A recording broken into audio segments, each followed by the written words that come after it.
Isn't it curious how art can make you feel things? No, I'm not talking about feelings of joy, admiration, or inspiration. I mean dread, horror, and unspeakable terror. There's a painting at my family's old estate that does exactly that. Our Massachusetts property, which was in the middle of nowhere, had been in my family for many generations. The house was too big for just one family, and it was full of art pieces, each of which had its own story to tell. Portrait of Lady Mary was the most disturbing of these. An ancestor who, so the story goes, died too soon. Her disease was not known, but people in the area often talked about witchcraft and curses. After my father died, I got his land and moved into it to honor his memory. The first few nights went by without a hitch, but then I noticed that there was something odd about the portrait of Lady Mary. During the day, she was a quiet, ghostly beauty with dark eyes that were full of sadness. But at night, her gaze became heavy, haunting. I would find myself caught in it, a chilling sensation trickling down my spine. One evening, after a long day of managing the estate, I retired to my study, a room filled with musty books and the alluring scent of oak. As soon as I turned on the lamp, a flash of light came from the portrait of Lady Mary, which was hanging on the wall across from the desk. I froze. Her face had changed into a horrible grimace, and her eyes, which had been sad before, were now burning with an unimaginable anger. I blinked, rubbing my eyes in disbelief. But when I looked at her face again, it was back to its normal, sad look. Maybe it was just a trick of the light or my tired mind. I didn't care about what happened and went on with my evening routine, but the fear came back the next night and was worse than before. I heard a whispered conversation coming from the picture. It echoed through the empty house, filling the silence with haunting whispers. I saw her then. Stepping out of the painting, Lady Mary's ghostly form hovered just a few inches above the polished wood floor. Her dark eyes shone with a dangerous light, and she reached out to me. I jumped back and my heart started racing. With great effort, I found my voice. "What do you want?" I asked, my voice barely more than a whisper. "Freedom," she rasped, the word carried on the ghostly wind that filled the room. Suddenly the room started to spin, and I could only see darkness. I woke up and found myself in the picture. From the canvas, I could see the house. Lady Mary's world was gone, and mine had taken its place. I was trapped. Everything in the room, house, and yard was just as I remembered it, but I couldn't get past the oil-painted surface. Lady Mary now walked through the halls of the house. I was shocked to see how she talked to the staff, who didn't seem to know anything about the switch. The painting, it seemed, had become a mirror that only I could comprehend. Weeks turned into months, and then years. Even though I tried over and over to get help, no one listened. I was the ghost in the picture. I was stuck in Lady Mary's cursed world, and my pleas bounced off the gilded frame without being heard. Isn't it curious how art can make you feel things? Dread, horror, and unspeakable terror. Now they were my existence. A haunting tale of the portrait of Lady Mary, forever etched on the canvas of my once cherished family estate.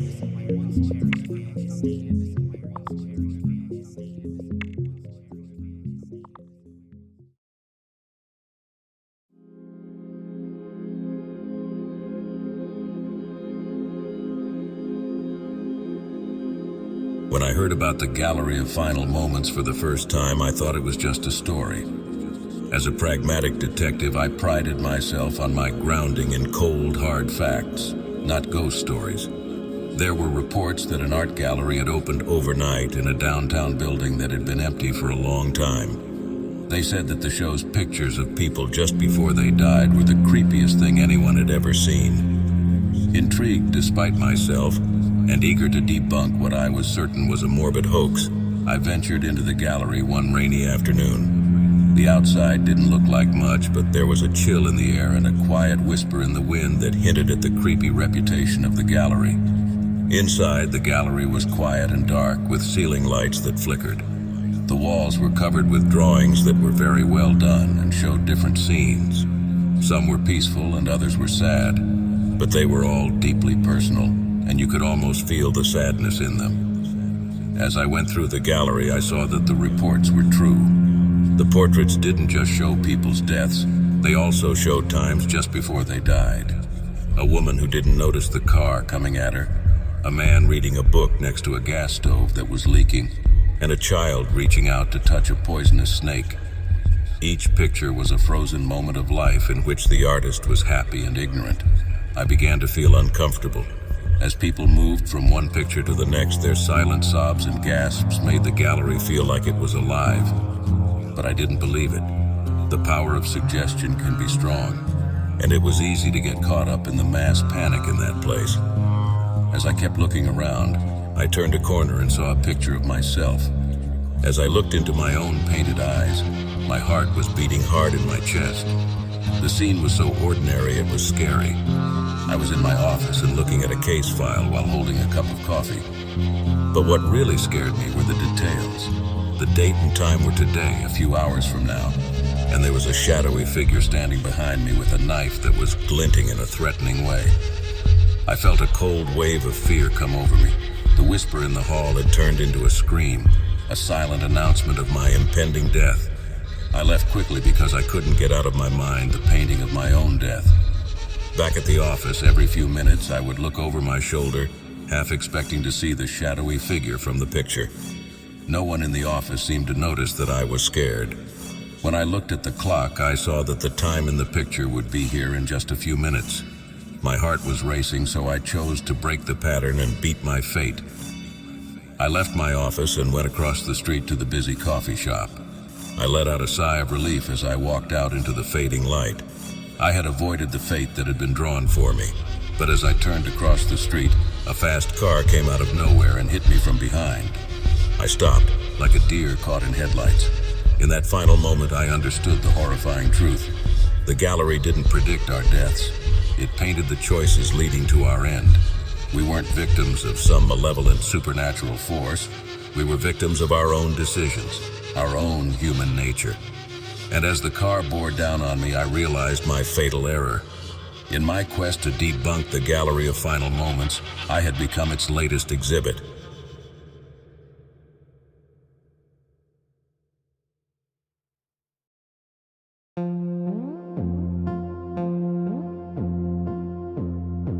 Art speaks where words are unable to explain. Mattioli. My love for art is like a fatal desire. It pulls me in with its beauty and mystery, but it also makes me feel afraid. I'll tell you about the scariest thing that ever happened to me. It happened in a small art museum in the middle of nowhere. The figure, which was called La Figlia della Notte, was the most interesting thing there. She was a 15-foot tall woman made of black marble. She was both terribly beautiful and spooky. Her long body, which was bent into an impossible position, and her face, which showed a lot of detail, told stories of a hard life. Some people said she was cursed, while others thought it was just a silly belief. But after he finished her, the sculptor, an Italian master who liked to keep to himself, suddenly vanished, which added to the rumors. I was the night security guard at the museum, a job I got after leaving the police force.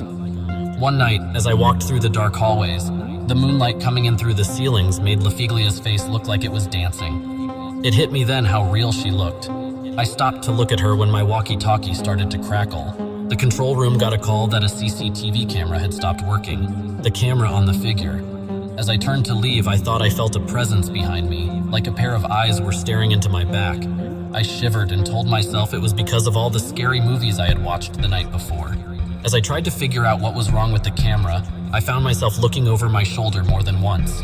When I looked again, I saw that the statue had moved. She was still on her platform, but she was now looking straight ahead instead of down. I thought it was just a trick of the light and went on with my rounds. There was no sound for hours. I had a strange feeling of dread. I thought I was crazy until my walkie-talkie went off again. Same camera had stopped working. This time, as I fixed the problem, my heart was beating hard in my chest. I took a quick look at the figure and almost thought I would see her move. Not at all. As I turned to leave, the lights went out in the whole building. The emergency generator didn't turn on. I fumbled around for my flashlight and its narrow stream of light just barely cut through the darkness. I heard a soft rustling sound as I got close to the figure. I thought it must be the wind or maybe a stray mouse. I climbed up on the pedestal to manually turn on the camera, and my beam lit up the twisted body of the figure. I felt a cold breeze brush against my neck, and then I knew for sure that someone was running their fingers down my spine. I froze. This couldn't be happening. When I turned around, the face was just a few inches away. Before, the eyes were empty, but now they had a dark glow. The stone lips turned into a horrifying smile. I yelled and fell backward. I ran away as the statue's strange laugh echoed behind me. I ran to the control room as fast as I could and locked the door behind me. I turned on the camera feed. To my horror, the figure wasn't in the picture anymore, and her empty pedestal gave me the creeps. As I looked at other cams, my fear grew when I saw her at the end of a hallway, standing very still. For the remainder of the night, I was in a game of hide and seek with the statue. It was always moving, always getting closer to my hiding place. As dawn broke, I braced myself for the end. The madness stopped just as quickly as it had started. When the lights came back on, the statue was back on her platform, frozen in the same pose as before. I quit my job the next day and have never been back to that museum since. I still have nightmares about La Figlia della Notte's laugh, which is a scary memory of the night when art came to life a little too much for my comfort. Some nights, I can still feel her cold marble fingers on my back and hear her footsteps following me in the dark. It's like the art spoke a language that only I could understand, a language of terror.